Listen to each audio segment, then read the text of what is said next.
Well, yes, I am back. We're back in class live right now at this very moment. It's currently just after 4 p.m. Local time here on this Thursday evening, afternoon, depending on where you're at.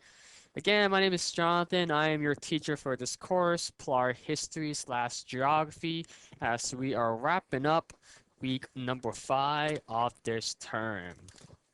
Yes, I was away on Tuesday and Thursday, I was in Big Trout for a community visit.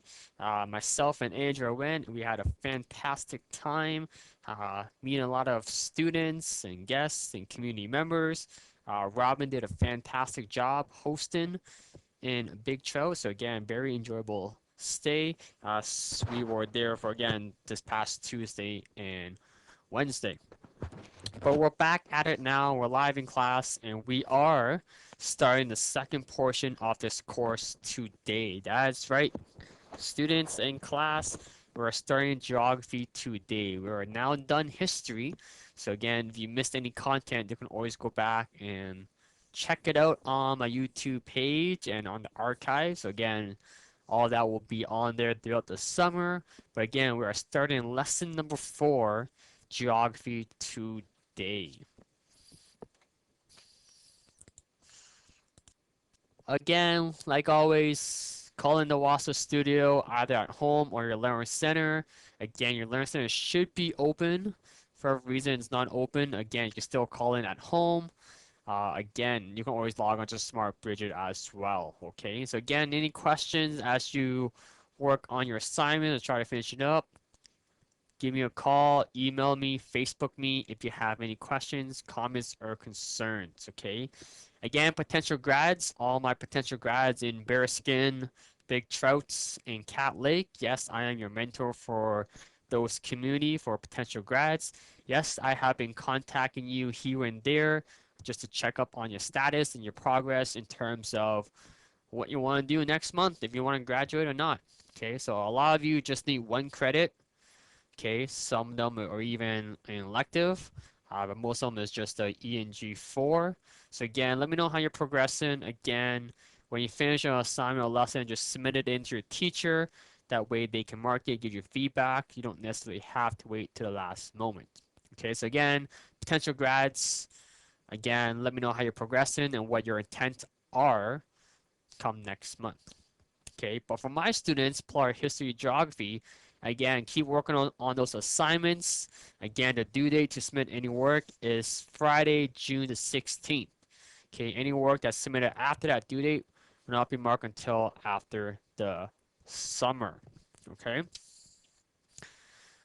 Uh, Housekeeping. Before we get started, one thing. A week from today, I will be out of town again. Yes, I am traveling once again. This time, I'm heading to Pacancicum. Okay, they are hosting a little career fair in that community. So myself, along with Candace and Erica, will be chartering a flight up to Pacancicum a week from today. That is next Thursday. Class will be affected once again, unfortunately. Again, I'm so sorry for that. However, again, we had the option of doing a pre-recorded class or doing a makeup class. Okay, so again, we could simply do a makeup class that coming Friday, or I can simply pre-record a class. Okay, so again, let me know what you or the class like to do this coming Tuesday, and then we'll make a final decision this coming Tuesday, and then again, we'll decide what we want to do for this coming Thursday. Either cancel class, makeup class, or do a pre-recorded class. Okay, so again, that's next Thursday, a week from today. I'll be out of town again. Okay. And lastly, as you know, it's a long weekend coming up this weekend, which means that the office will be closed on Monday. So again, that doesn't really affect our class because we never have class on Monday. But again, just let you know that I will not be in the office. Sure, feel free to email me or call me. Just leave a message and I'll get back to you first thing Tuesday morning. Okay, so again, enjoy your weekend. If you're doing anything exciting, feel free to share with the class. But again, office is closed on Monday here in Sulaco. Okay. So I think that's that. I think that's all the housekeeping items we have and what's going on. Again, if something you want to share with the class, feel free, okay? But again, please call in the Wasser Studio. Please log on to Bridget, and hopefully you can engage and learn along with us at this very particular moment. So today we're starting our learning on page 27, 28 in your textbook. Yes, a brand new lesson, lesson number 4. Human geography is our focus. Okay, we'll get back to that very shortly. In terms of your assignment, it is the next 8 assignment. Okay, assignment 9 to assignment number 16. Okay, so again, hopefully all history should be done and completed by now.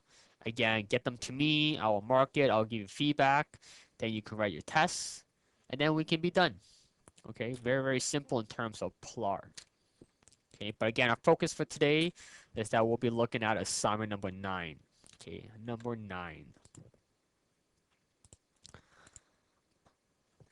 So a little introduction in terms of the geography portion. Yes, this is PLAR history and geography, the social studies component, where we combine history and geography. Yes, when we look at geography for today, next week, and for the remainder of this term, you may see some overlapping themes, ideas, concepts come up, which is okay because they're all enhance our learning. That is why history geography is kind of together. Okay. So when looking at history and geography, I have listed some commonalities that will help us with our understanding. So number one, it helps us to understand time and place. Number two, it helps us to understand the cause and effect. Okay. Again, it could be what caused the First World War, and then hopefully we can take that understanding of cause and effect and apply it to geography themes as well. Number three, it helps us to understand continuity and change. Four, it helps us to recognize and participate in a common memory in terms of, again, what stays the same, what's different, and what we have in common. And lastly, number five, history and geography helps us to develop historical empathy, understanding, and sharing of feelings. Okay, so again, that's why you may see some overlapping themes and characteristics when looking at history and geography. So even though we're starting a brand new subject, it doesn't really mean much. Again, I still have the same expectations. Whatever you're doing within regards to history can still be applied within geography. Okay, so nothing changes. Again, we're just starting a different topic within this course. So as you see on the screen, yes, geography lesson number 4. That's what we're focusing on for today. So let's get to our learning goals and our success criteria for today. But before we do that, well, let's do that now since we have it and we're backtrack. So our learning goals are we are learning about aspects in human geography. Okay, we will define human geography, what that means, and then we'll branch off within that definitions. One thing I want to point out about geography is that there are lots of definitions. Okay, there'll be a lot of definitions going on. So if you see any highlighted, bolded key terms, good indication that you'll see it again either on your assessment, assignments, or your tests. Okay. And our success criteria for today is that I know I'm successful when I can evaluate the pros and cons of NAFTA, the North American Free Trade Agreement, and then you can provide examples of human rights as well. Okay. So before we begin our learning, let's create a little KWL chart. Okay.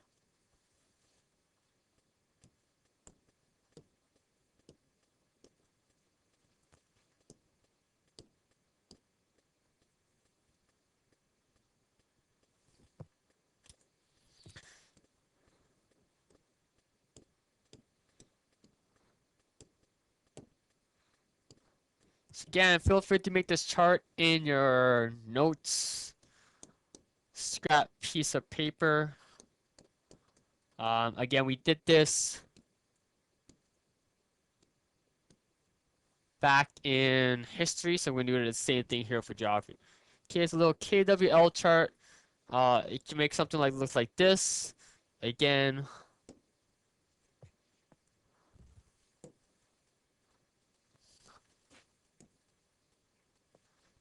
in terms of what you know, what do you want to know, and what have you learned in regards to geography.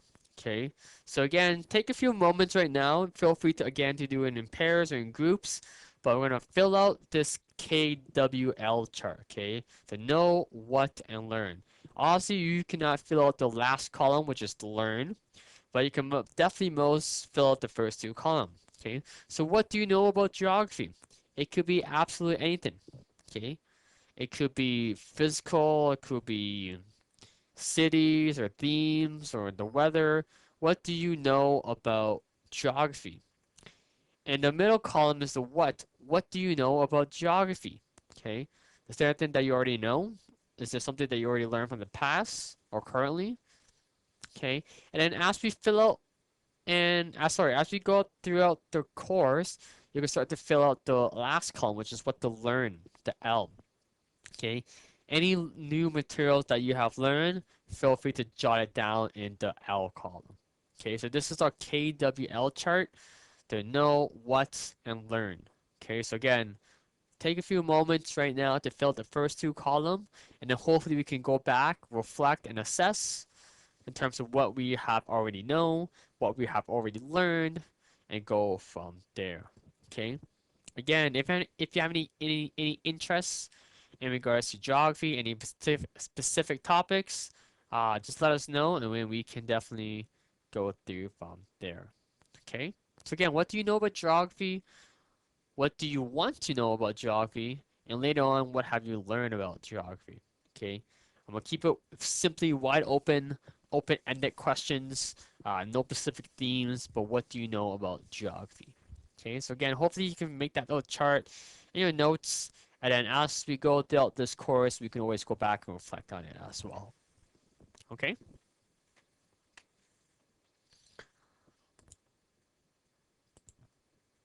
All right, so we're gonna look at trading. Okay, so that's one of our themes. We're looking at NAFTA. So let's see on my screen again. We have a picture of buying and selling. We can trade and sell hockey cards and even Pokemon cards or whatnot. But is there something that you want to buy or something that you want to trade or sell within your community? Are there any specific examples that come to mind? Okay, so yes, on my screens I have hockey cards and Pokemon cards or whatnot. But is there anything specifically in your community that you want to trade? Is there anything that you trade about? Again, I know on Facebook, some of you do have Facebook. A lot of you do have Facebook. Here in town in Silica, we have the Storage War page where you can sell items if it's something that you don't want. You can place bids on it. Again, it's how we engage with our community members. Again, hopefully you can sell it for profit for other items as well. I believe there's another page called like the Man Cave page of Northwestern Ontario where you can buy boats and cars and canoes and whatnot. But again, it's another way that we can engage with one another in terms of trading. Okay, it doesn't always have to be for profit. It could be trading, your Pikachu for another Pokemon card or a hockey card that you don't have and you want to add to your collection. But again, this is our theme for today's class. Okay, it definitely relates to NAFTA in terms of buying and selling, but it also relates to trading. Okay, trading.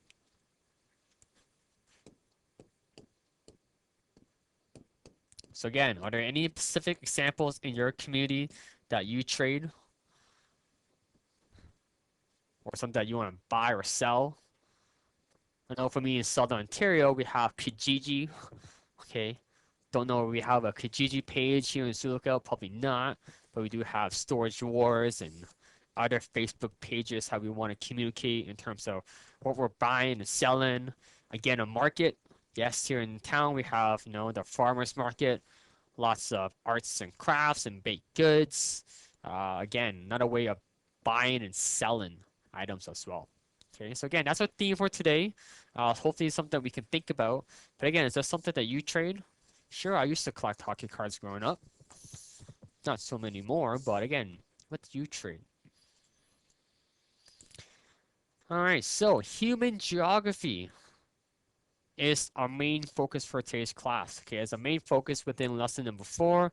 So we're going to spend some time right now and define what is human geography.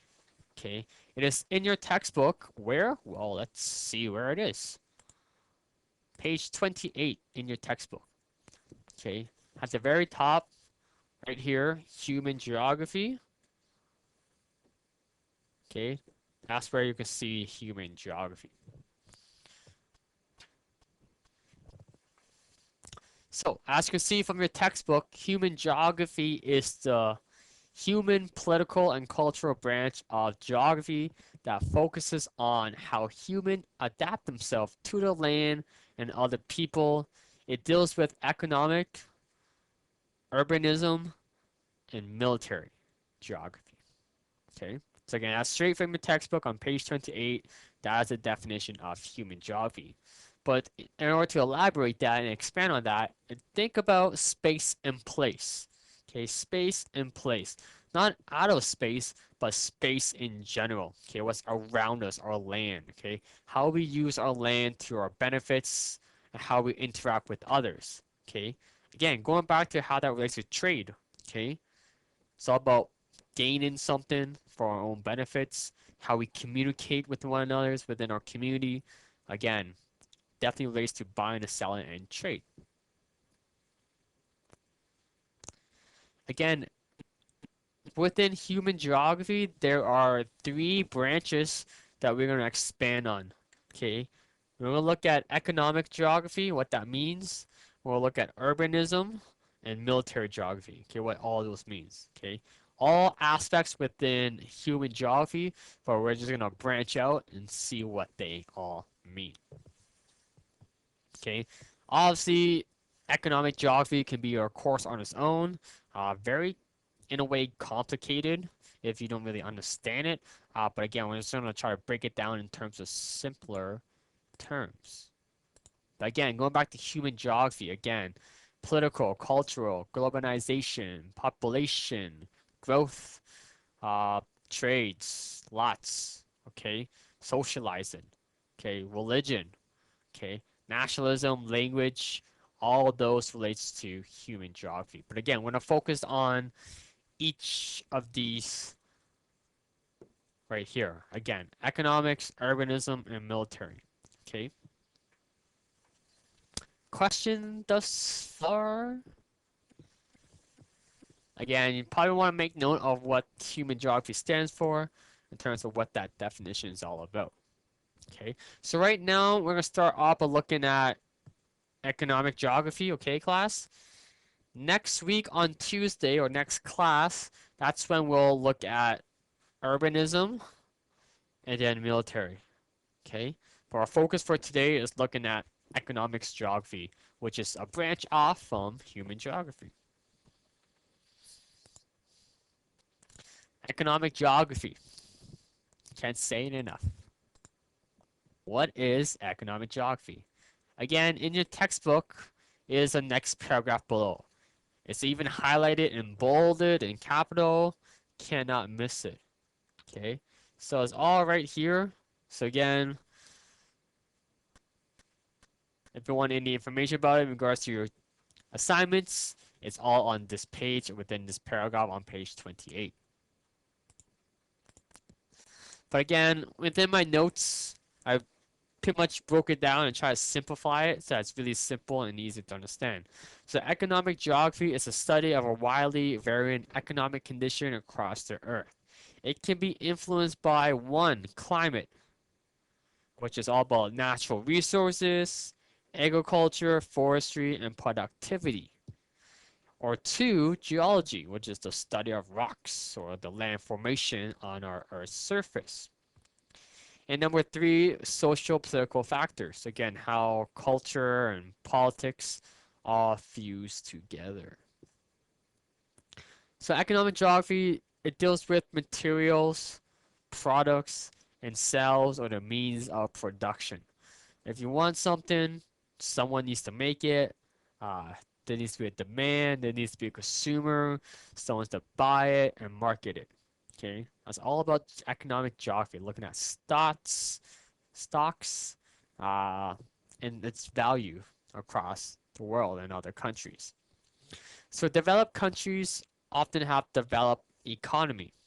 So example, here in Canada, we are a developed countries that have good economy and good trades with other members and countries around the world. Okay, so again, that's a little snapshot of economic geography right there. A trade surplus, what does that mean? Well, a trade surplus is when a country has more goods to export to another country than goods to import. It's the amount by which the value of the country's export exceeds the cost of its import. Okay, so again, it's all about receiving and giving. That's how trade surplus works. So, for example, if a trade surplus country can be Canada or the United States, where we have more goods to give away to other countries than to receive. Okay, so again, here in Canada, we pretty much have everything that we need and more. We don't really need to receive anything, but we give away more than we need. Okay, that's a trade surplus. Again, just a little fancy terms within economic geography. Again, you can find trade surplus at the bottom of this paragraph, same paragraph right here, right here. Again, I took the same definition in your textbook. Okay, it's trade surplus right there.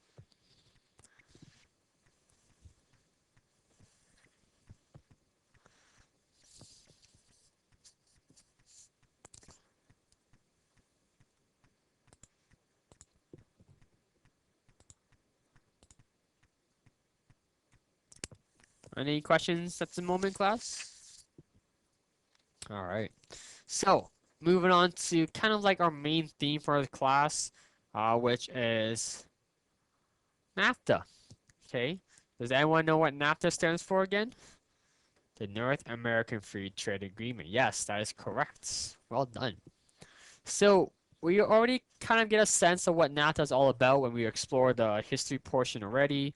But for our goal for today, it's kind of look at NAFTA more in depth in terms of the pros and cons.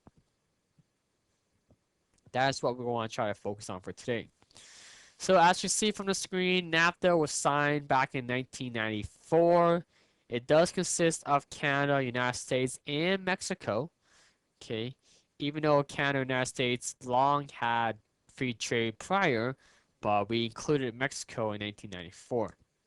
Same goal, same concept, trade between countries without paying additional taxes or other fees. Again, removal as many taxes as possible on goods. So again, getting what we want more for paying less without having to pay for, taxes on these items back and forth. So again, it sounds like great on paper. It's definitely a win-win. I do know along with President Trump nowadays, there are talks about how they want to negotiate or reformat NAFTA. Again, if you're following the news, you may know more about that. But again, I believe that's what's going on currently in the news today, how they're negotiating or making talks again in regards to NAFTA, how to make it better or whatnot. Okay, so again, I believe that's what's going on in current days, in current aspect. So, we're going to look at the pros and cons of NAFTA. So, we'll start up by looking at the good. Okay, the good side of NAFTA. But I think we kind of get the general sense of what NAFTA is all about, the goods and the benefits. Well, NAFTA removes as much restrictions as possible on taxes. But what kind of items are we talking about? Well, they could be cars, motor vehicles, automotive parts, computers, textiles, and agriculture. NAFTA also protect property rights and trademarks and copyrights. So again, any brands or company names, again, whether it's made in Canada or United States, it's still the same name. It's still protected within NAFTA. It's great for the economic growth because again, we get what we want. It definitely creates jobs and it creates an increase in standard of living. Okay, so again, NAFTA all sounds great. Again, remove as many taxes as possible, protects property rights, trademarks, and copy marks, economic growth, and increase in standard of living. However, with NAFTA, there's also some controversies, okay? Question marks that you may ask yourself. So not necessarily that bad, but just the controversy side of NAFTA, okay? So why some disagree with NAFTA? So Canada and United States feared that jobs will be moved to Mexico due to lower wages. So that's the fear within Canada and United States, that they will pay workers at a cheaper rate within Mexico. Hence why, yes, even though it does increase jobs, but some do lose jobs as well, or jobs that move away within Canada and United States. Politicians, policy experts, and economists believe that Canada would be turned into a branch plant. In other words, more American influence. As a lot of our companies here in Canada closes, become bankrupt, and a lot more American companies are now operating in Canada.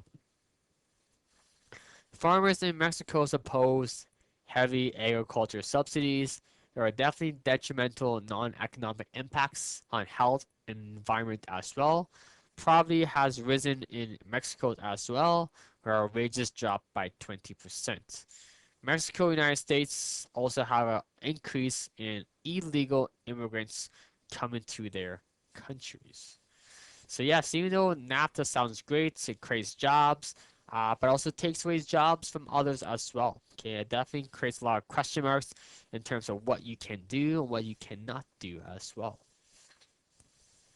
Okay, it definitely has an impact on health and the environment as well. Within NAFTA, there's a clause called Chapter 11, where it allows corporations to sue the federal government if they feel a regulation or the government decision affects their investment. Therefore, the government is scared to pass environmental regulations because of this clause.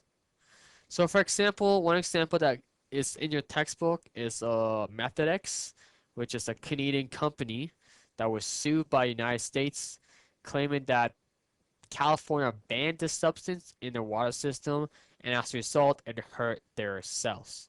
Therefore, again, that's why it's really hard to pass environmental regulations and rules if it hurts their investment. But again, that's chapter 11 within your textbook.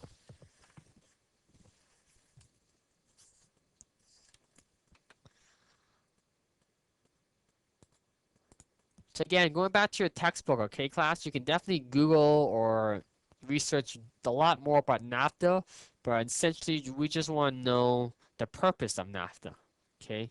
Again, you can find that all on page 28 in your textbook right here. NAFTA, I think we kind of get what it means and who's included, Canada, United States, and Mexico. But again, you can definitely do a bit more research on that as well. If you scroll down to the next page on page 29, um, that's where all the fun stuff begins. Okay, that's where it talks about what are the benefits and pros of NAFTA. Again, passing rules and regulations. Again, restrictions. Removal of as many categories, including motor vehicles, automotive parts, computers, textiles, and agriculture. Okay. It also protects, again, property rights, copyrights, trademarks. Okay, all those things, all these provisions are now removed within NAFTA. But if you scroll down even further, again, it talks more about the benefits and how it all started. Again, dealing with Brian Maroney back then in the early late 80s and emerged until 1990s. But again, where I start seeing the controversies, that's where all the negative starts to happen. Okay, so again, make sure you go back to your textbook, read through it, skim it.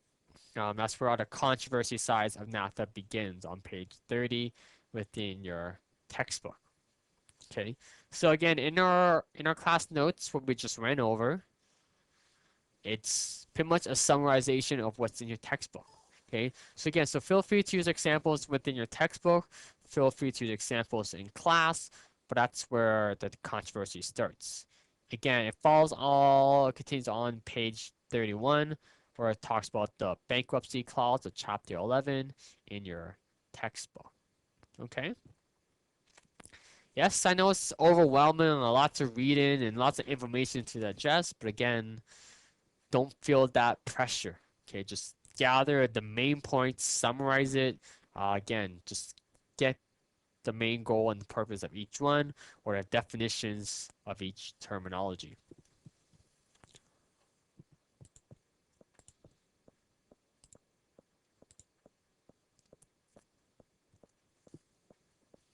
And lastly, human rights.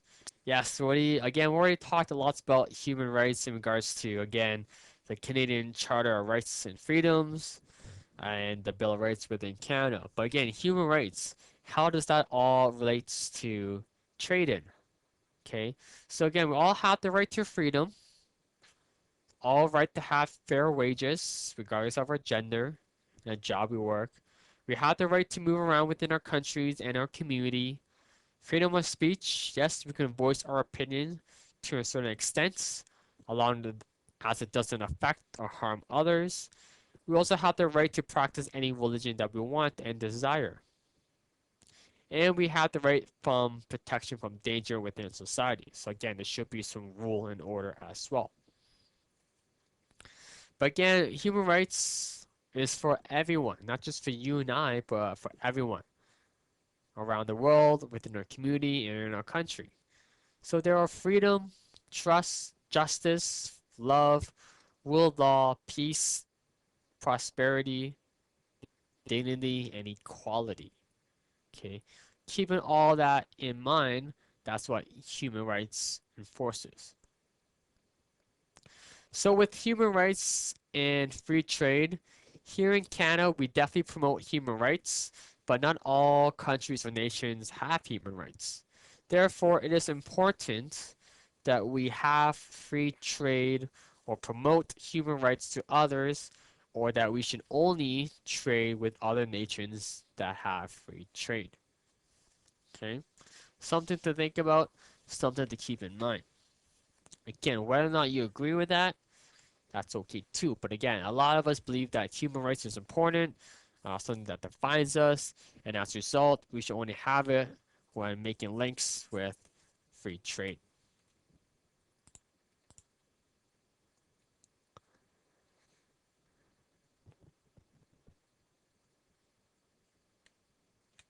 So again, if you scroll down all the way down to page 33 in your textbook, that's where it talks about free human rights and free trade.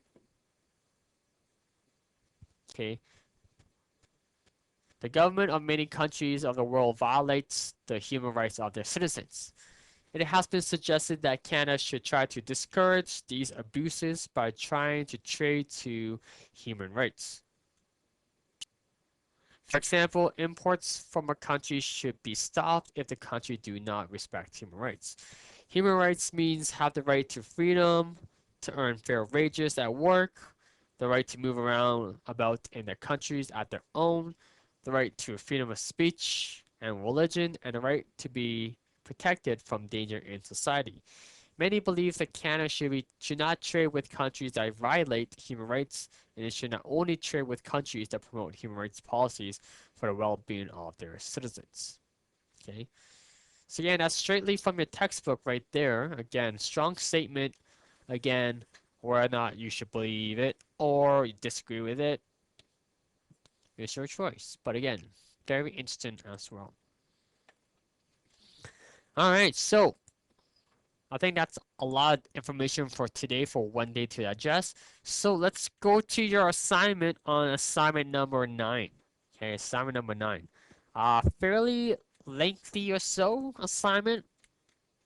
It should definitely take us about 20 minutes or 25 minutes to complete. Since this is why it's lengthy, I decided to give the class a bit more time in class to work on these assignments. Okay, again, not a perfect opportunity to ask questions and engage as well. But again, uh, assignment number 9 of 18 marks, 7 questions. Again, it should take you about 20 minutes, 25 minutes, even to half an hour to complete. Again, that's just a rough estimate. It may take you even longer. It may take you even shorter, depending on our learning styles and our needs. So let's go through some of these questions so we have a good indication of what they mean. Again, a lot of reason why students lose marks is that they do not read the questions clearly and they do not answer what's being asked. Okay, again, all the answers are in your textbook. So again, feel free to use your textbook as a reference. Question number 1. Name the 3 main topics of human rights. Sorry, main of human geography, sorry. Name the 3 main topics of human geography. Not human rights, but human geography. Okay, so today we talked about economics.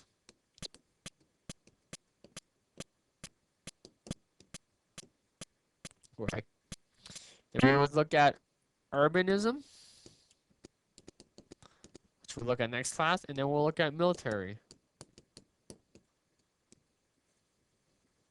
Okay. Economics with a C, sorry, not economies, but economics. Okay. In other words, question number 2 asks you what is economic geography. That's where you use definitions, decide what is economic geography. Again, we talked about it in class. It's definitely in our textbook.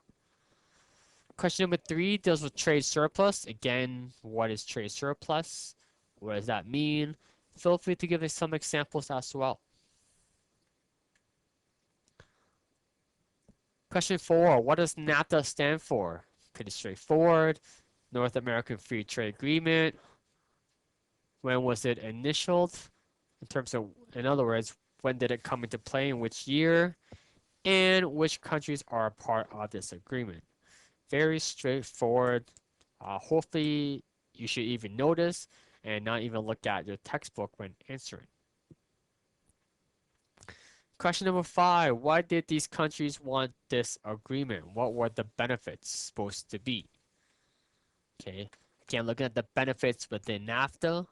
And then the following question, question number 6, there have been many controversies since NAFTA took place, or took in effect. Provide details of 3 of these controversies. Okay, so again, give me 3. Okay, 3 controversies, so mark each. And lastly, question number 7, what are human rights? Again, more definition about human rights. Okay, so there you go. Assignment number 9. Again, hopefully you can work on it right now for the next few moments what we have in class.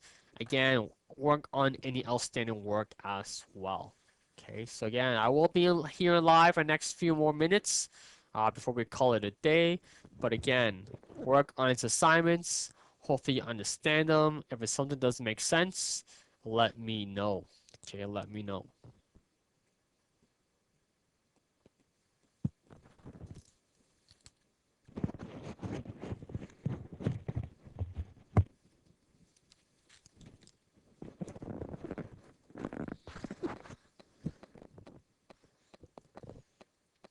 Again, just a reminder for all classes students, there are no classes this coming Monday, even though it doesn't affect us. But again, our office here in Silica will be closed this coming Monday as it is a long weekend. Okay, a long weekend. So again, we'll be back in class live this coming Tuesday at our normal time slot where we'll look at the second portion of human geography, dealing more with urbanism, what that means, and military geography as well. Like I mentioned already, a week from today, I will be out of town once again as I'll be flying or even chartering to Pacancicum for their career fair that they're hosting and that we got invited to. So again, we'll have our WhatsApp booth there. Hopefully we'll engage with some community members, get some students to register with our program here at WASA, whether or not it's just some IL courses or PLAR or help those with their assignments. But again, that's a week from today. Again, I'm going with Candice and Erica. Again, I'll be out of town, just a little day trip. Class will be affected, like I already said. Again, we'll decide next class on Tuesday if you want to cancel class or do a makeup class. Okay? So again, think about it. Come to class, let me know what you want to do, and then we'll decide from there. Okay? But again, we only have what? 4 more weeks left. Okay, so again, this is week number 5, which means that we have 4 more weeks after today's class to wrap up the school year. So again, it's not much time left if you want to finish up. So again, work super hard. Don't be discouraged. Get as much done as you can before the end of June. Okay, get it done. Okay, and we're here to help. I'm here to help, but just get it done. Get these assignments done. Get them to me as well. Okay, get them to your DC. That way they can fax it, email it to me. Again, many ways to get it to me for marking. So again, don't wait, get them done. And again, reminder for all potential grads, again, let us know your intent. Do you plan on graduating next month in June? Let us know so that we can have a good indication in terms of number wise. But again, keep working on your course, whether it's PLAR, IL courses, keep chipping away, keep working on it. Okay. All right. So again, assignment number 9, that is pretty much your homework for today. You should have it all completed by this long weekend. We'll look at assignment number 9 next class on Tuesday. Okay. So I think I'll stop it here for today. Uh, Thank you so much for everyone for listening, participating live in class at this moment. Again, this will be on the archive. It will be on my YouTube channel as well. But I think I'll stop it here for now, and I'll see everyone back next week. In the meantime, enjoy your weekend. Thanks so much, everyone. Bye for now.